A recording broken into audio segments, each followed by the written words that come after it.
안녕하세요. 한의학 박사 황석환입니다. 쇼그렌 증후군 증상이 극심한 건조함인 만큼 수분 섭취가 매우 중요합니다. 그렇다고 해서 무작정 물을 많이 마시기보다는 같은 쇼그렌 증후군이라도 체질에 따라서 물의 온도와 양을 다르게 해서 마시는 것이 중요합니다. 그런데 많은 분들이 이런 체질적 차이를 모르고 무작정 물을 많이 마시려고만 하면 물 마시는 것이 너무 괴롭고 오히려 속이 불편해질 수 있습니다. 그래서 오늘은 쇼그렌증 환자분들의 체질별 맞춤 물 마시는 법에 대해서 자세히 말씀드리겠습니다. 소음이 쇼그렌증 환자분들은 물을 많이 먹는 게 너무 힘들어요 라고 하시는 분들이 많은데, 소음이는 선천적으로 소화 기능이 약하고 몸이 냉한 체질이라서 물을 많이 마시는 것 자체가 부담이 될 수 있습니다. 그렇다면 소음이는 어떻게 물을 마셔야 할까요? 첫 번째, 조금씩 자주 마시도록 하세요. 한꺼번에 많은 양의 물을 마시기보다는 조금씩 자주 드시는 것이 좋습니다.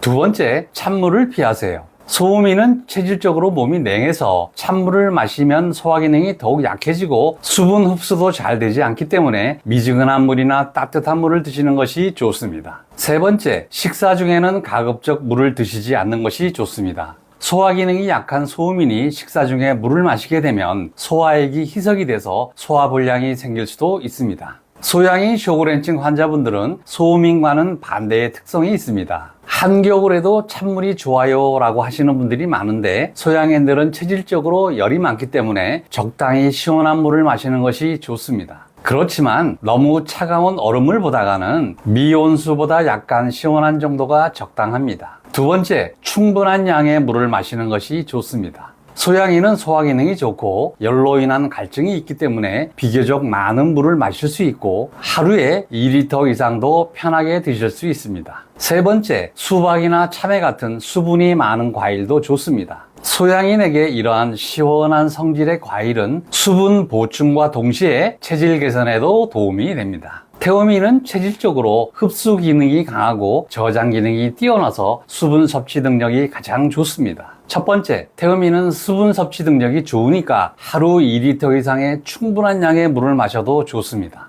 두 번째, 미지근한 물을 마시는 것이 좋습니다. 태음인은 순환 기능이 약한 편이라서 너무 차가운 물보다는 미지근한 물이 순환에 도움이 됩니다. 세 번째, 태음인은 당뇨나 비만의 위험이 있어서 탄산 음료나 과일 주스 같은 당분이 높은 음료는 피하시는 것이 좋습니다. 각각의 체질별로 몸에 좋은 차를 추천드리자면, 소음인에게는 성질이 따뜻하고 소화 기능을 도와주고 수분 보충에도 효과적인 생강 대추차, 인삼차, 꿀차가 좋습니다. 소양인에게는 열을 내려주고 진액을 보충해주는 결명자차, 구기자차, 보리차가 좋습니다. 태음인에게는 순환을 도와주고 노폐물 배출에 효과적인 율무차, 칡차, 오미자차가 좋습니다. 마지막으로 드리고 싶은 당부 말씀은, 평소보다 갑자기 많은 양의 물을 마시면 몸에 부담이 될 수 있고, 특히 신장 기능에 문제가 있는 분들은 의사와 상담 후에 수분 섭취량을 조절하시기 바랍니다. 오늘 말씀드린 체질별 물 섭취법을 잘 지키시면 쇼그렌증 치료에 도움이 될 수 있습니다.